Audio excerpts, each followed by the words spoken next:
Les nouveaux OGM sont des OGM comme les autres, et si on n'agit pas maintenant, ils se retrouveront dans nos assiettes. En Europe, actuellement, vous pouvez choisir de ne pas manger d'OGM.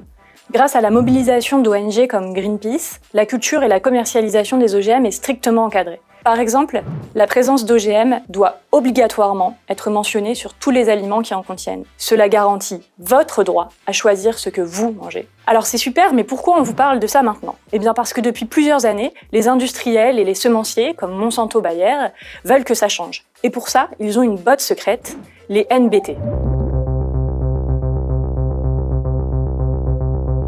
Les NBT, ce sont de nouvelles techniques de modification génétique.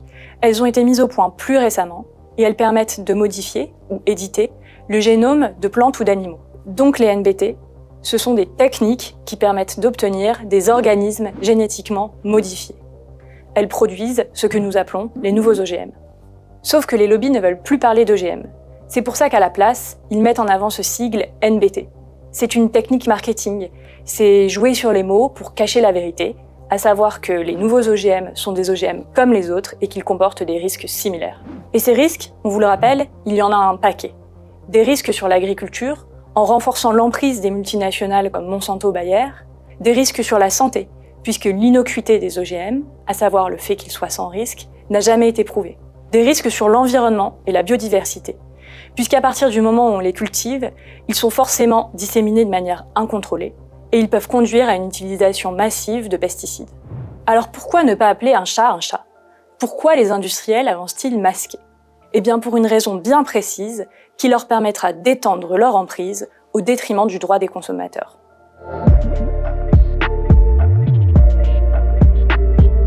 En faisant ça, les industriels espèrent échapper à la réglementation européenne. Vous savez, celle qui encadre la culture, la commercialisation et l'étiquetage des OGM. Les lobbies de l'agrochimie font pression pour que les nouveaux OGM ne soient plus reconnus comme des OGM. Si ça arrive, ils n'auraient plus besoin de se soumettre à des contrôles aussi stricts. Pire encore, ils pourraient être vendus sans mentionner nulle part qu'il s'agit d'OGM. Et voilà comment vous pourriez vous retrouver demain avec des OGM dans votre assiette, sans aucun moyen de le savoir. La bonne nouvelle, c'est qu'en 2018, la Cour de justice de l'Union européenne a rendu son verdict. Les nouveaux OGM sont bien des OGM comme les autres et ils doivent être réglementés de la même manière. Même si le gouvernement n'applique toujours pas cet arbitrage et se retrouve au passage dans l'illégalité. La mauvaise, c'est que ça pourrait ne pas durer. La Commission européenne examine cette année la possibilité de rouvrir la législation, d'ouvrir la porte à la pression des lobbies. C'est pour ça qu'on a besoin de vous. Nous avons besoin de votre mobilisation pour défendre notre liberté de consommer ou non des OGM et protéger les agriculteurs et les agricultrices de l'emprise et de la mainmise des multinationales de l'agrochimie. Pour cela, on doit pousser la France à prendre position contre l'assouplissement de la réglementation et à se conformer aux droits européens, par des mobilisations comme celle-ci, des pétitions, en interpellant directement les ministres. On va continuer à se mobiliser et vous pouvez vous mobiliser avec nous. En cliquant sur le lien en description, vous serez informé des moyens d'action qu'on mettra à votre disposition.